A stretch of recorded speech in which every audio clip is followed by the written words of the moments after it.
Hi guys, so me going to uni is a thing which I'm excited about. If you haven't seen my uni goals video, which was my last one, I'll put a link in the description to link you to that.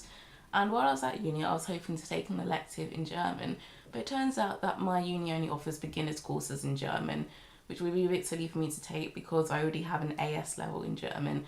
But the upside of that is I got to choose another elective and I opted for American Studies because I've always been fascinated by America because, of course, growing up in Britain, I've been fed on the diet of American TV shows, and America does have a significant place in the global culture.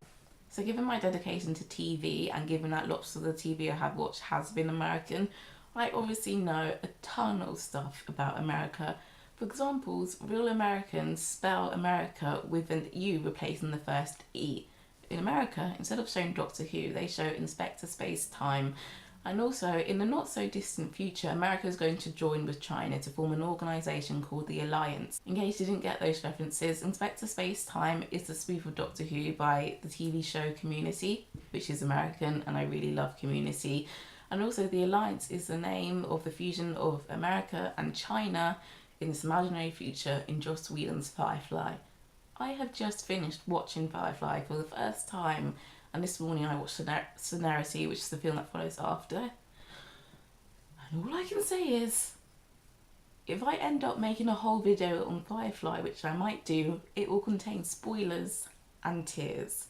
Also, in my History A level, which is the qualification you can take between the ages of 16 and 18 in the UK, half of what I learned was about America. And actually, one of the questions I answered this year was, did the prohibition have more benefits than drawbacks?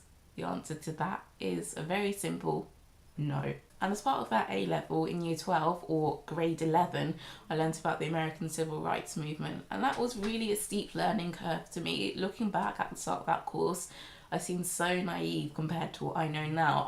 I knew about, obviously I knew about Martin Luther King, and I had a vague idea of the Black Panthers being something kind of different from the whole peaceful protest movement, but actually learning about different organisations such as CORE and the NAACP, and finding out that the civil rights movement wasn't nearly as cohesive as I'd imagine it had been.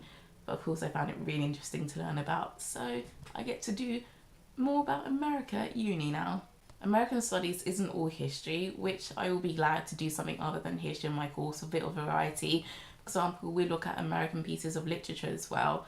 I've read The Great Gatsby in my spare time, and I went on SparkNotes to read up about it, to find out more about the context and things like that, and that's also something else that I found interesting. I also like listening to This American Life podcast on Mondays, and Bill Bryson's published 2 books on America, of which I've read both. And I remember one of them, I think he said something along the lines of America is essentially 50 different countries joined together, which makes sense because from someone coming from the UK, America is absolutely massive.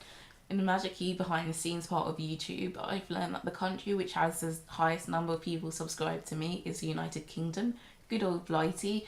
But second is the United States. So if you're from the UK, what kind of stereotypes or beliefs do you hold about America? And also, if you're from America, what do we British or the rest of the world get wrong about you? Or what's the weird facts about America that won't make it on the TV screen?